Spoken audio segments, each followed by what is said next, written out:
This is the Stereosis. Good day, everyone, and welcome to our podcast. Elon Musk and Twitter have been in the news for over 48 hours now about the outage on their platform and the world rate limiting policy the guy implemented recently, and people are moving to Truth Social, other local, even Naira Land, True Social, Blue Sky, and some other media platform. But it seems things are getting better now, and I think it has increased from 6,000 for verified account, 6,600 for unverified account, and new account 300. I think it has moved it to like 10k. I think I saw 10k this morning. It has moved it to 10k, and 10k for verified, 8k for unverified, and 4k for newly registered accounts on Twitter. So how do you see it? I think your own account was having problems because you were searching and searching and searching, and I had to go through. I was wondering if Twitter generally was having serious issues on their own. I think they had issues. I think there was some technical glitch. I think their service was, I think for the new feeds, yes, was down throughout Tuesday but not for everyone. You see, because I read on TechCrunch this morning that the thing was totally down for some people, especially the news feed. Sometimes the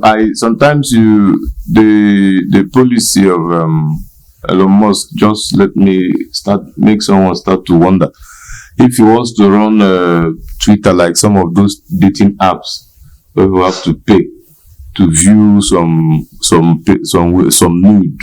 But he's actually not asking people to pay. It's annoying. He's claiming, he's annoying a lot. No, how can you tell someone that he has to pay to be verified? Now, normally that wasn't how Twitter verification or other social media verifications were done. Twitter needs to make money. Is he the only one trying? Is he the only one trying to make money? That's his business model. Even Facebook also is attempting to do the same thing. That is the problem of when buying off a company that was founded by someone.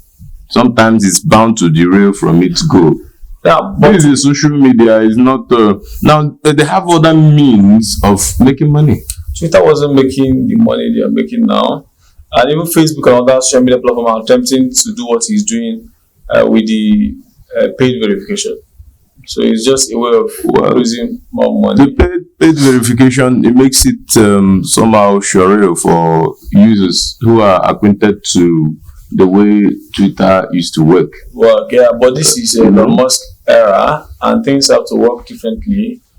He spent over $40 billion acquiring this piece of work, and he wants to get his money back. Chukuma, one thing I'm sure about is that I need to just tell you this thing.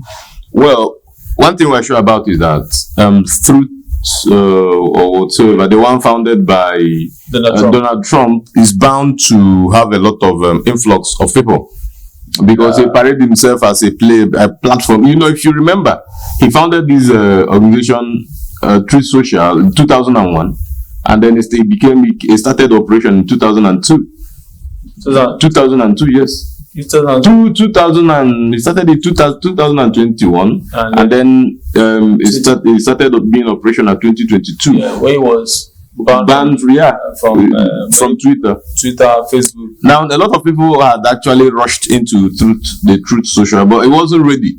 Truth Social wasn't really ready to accommodate the number of influx of people, because I remember I myself I downloaded the Truth Social and I wasn't even able to create an account. Yeah, but we must acknowledge what Musk is saying. Musk is saying that Twitter is wrestling with extreme levels of data scraping from several hundred organizations and system manipulation.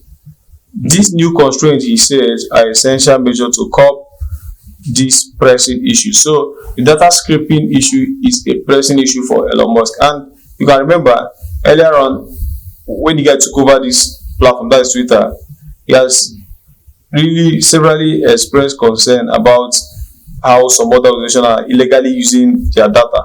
I think then he called out Microsoft Okay. For illegally using Twitter's data and threatened it was time for lawsuits. Legal actions. Yeah, legal actions against any person illegally using Twitter data. So for him, what he's trying to do is to protect Twitter, and that's his job. No, it's not protecting any Twitter. What I feel is that he has caged Twitter. So this is a bird that used to fly freely. He says now he's putting it into a cage. According to his tweet, he says a temporary measure.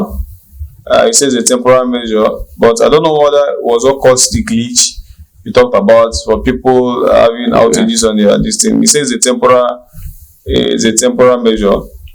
Oh, but people weren't happy. Yes, nobody. Basically, an avid Twitter user like it's not really fun. Yes, being out of now. Now look at it. Now this thing now. Sometimes someone can spend like relatively a whole day ruminating or scavenging through Twitter. But with this kind of limitations, you can see I won't have an opportunity to always go through a lot of things. Yeah. And then you follow, for instance, if you're following a lot of very important people that keeps you informed and all those things, you will not be limited. This is what he's done is that he's just giving people piecemeal. Yeah, but well, let's just leave it. We say it's temporary, and that takes us to another very important thing. Mark, also the Facebook and Twitter, is also working on a similar Twitter-like app. One thing I tell people is it's not about working on Twitter-like app. They should all focus on their own area of expertise. What I'm even talking about is look at we as Africans. This should have been a very good opportunity for us to develop our own local content. Yeah, most people complain yesterday about Ireland. If the guy would have done what he's supposed to do by now, people can go to Ireland. But it is what it is. But Ireland has done marvelously well over the years, though. But it's not. You know, Ireland started at the same time with Facebook, 2003, 2002. That thing has been there. And if Ireland evolved, I remember the period we were still in Godfrey Okoye University. There was one guy, Epimakus Okore. He tried to build his own app. He called it Go Chat then. Okay. And then we're all excited about it. All of a sudden, nothing came out of it. That is the problem we're having over here. Do you know that Mark Zuckerberg knows Ireland very well? When he started Facebook, as a CEO, was keeping tab on like regional sites now. So then in Africa, it was Africa. I think Africans will have a lot. To go to West Africa and things went down like that. So Mark talks about it. Some of his time he talked about Ireland. So and the guy didn't take advantage of a lot of tech guys in Africa, and then we're not developing our own indigenous. It's quite social media. It's quite hard to compete. There was one a Ghanaian actually started. I don't know if he still exists though. It was almost up to the standard of Facebook. What was his name? I don't know. I don't think I can remember. If you search it online, you can find it easily. The problem is the money involved in those consistency too. Not actually consistency, because these are platforms that sometimes they will make money in the next 10 years. They will not be profitable. They can be making generous revenue, but you can see Twitter. See Elon Musk acquired Twitter. They were still not profitable. They're losing money over a decade. So usually in the West you get those kind of access to those kind of funds. That's the problem. Most often than not, they get loans. Yeah, they get good funding from those places, but we don't have those kind of like P2B always says, giving someone loan based on intellectual property. Yeah, if you remember, he said if Mark Zuckerberg was in Nigeria, he wouldn't be where he is. Who give him money? There are a lot of investors there who are willing to take risk. One of our own good friends that is into robotics. You know his story of how he got loan from the US immediately after graduating from MIT. Yeah. So it's easier to access loan over there especially when they know this guy is heading to somewhere. Yeah. You understand? So I think the only thing we have to do is encourage private corporations to actually fund research here.